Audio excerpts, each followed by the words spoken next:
What's going on, guys? Welcome back to the Santana's Racing Adventures.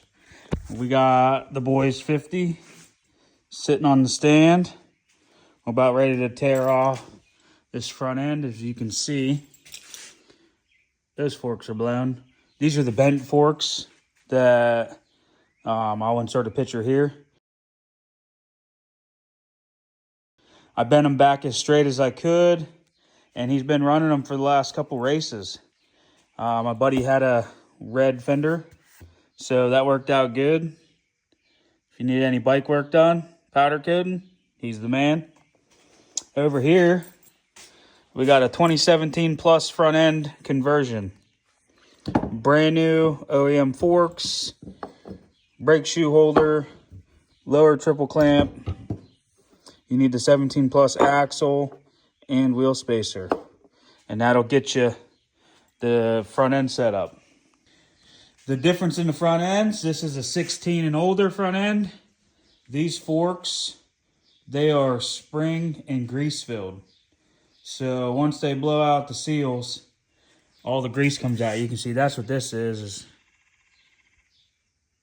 that's just grease. So he bottoms these forks out like crazy now because, as you can tell, the seals are blown.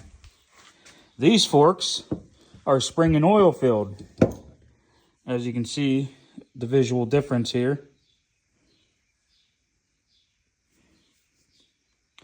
But with these forks, not that it's probably that serious, but I have the ability to change the oil, the weight, the level, whatever I need to kind of help keep them from bottoming out.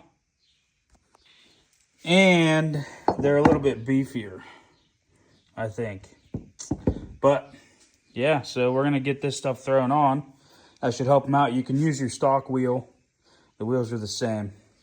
Other than that, this is just the stuff you need right here. We also got some aftermarket parts from Aftermarket Minis. We got a quick turn throttle tube to try to help him with, when he goes full throttle, he bends his wrist real bad. And he doesn't understand grabbing it up further. And then when he's wide open, he'll be straight. So I'm going to try this quick turn throttle and hope that kind of helps and he won't have to turn it as far. And once he, gets a little older, we'll be able to work on his throttle hand position.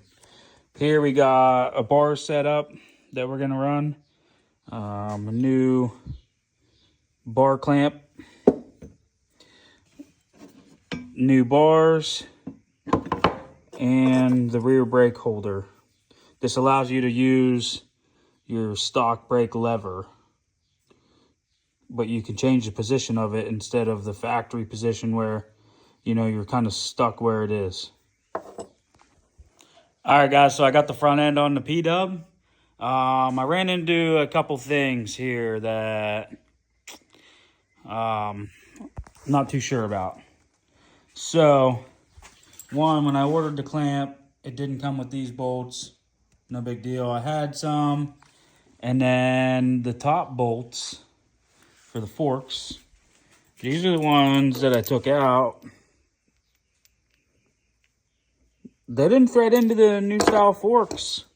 Now, I don't know if that was an OEM front end that was on the bike before, but luckily I had a couple bolts that would work with some big washers. Should be no problem.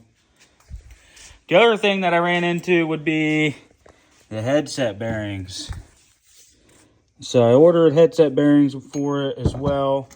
And this is the one that was on the bike. So it's going to be hard to tell. But right there where the bearing was riding, it's recessed. And there's you can see the lip of the way this was designed. And then the new bearing kit came with this one, which you can see. But this lower clamp came with a different style. And I looked online everywhere I can find, and I don't see the 17 Pluses coming with different bearings in the headset or steering bearings. So I'm not entirely sure what was going on there. But, so the races that came with the bearings were too shallow. And on the bottom, it didn't cover the bearing. Like obviously there it will because there's no bearing in there. But when the bearing's in there, it didn't fully cover it. So I had to use the OEM races. And then this top nut that came with the bearing kit doesn't thread onto either one of the stems. So I don't know what the deal is with that. Either way, I just used a mixed match of new and old. We got her dialed. She turns, no problem. It's ready to rip. I don't know if this front wheel came from a newer 17 plus bike, but my brake shoe holder, which is over here, was already the 17 plus style brake holder. So, screw it. Bought a new one. New one looks better anyways.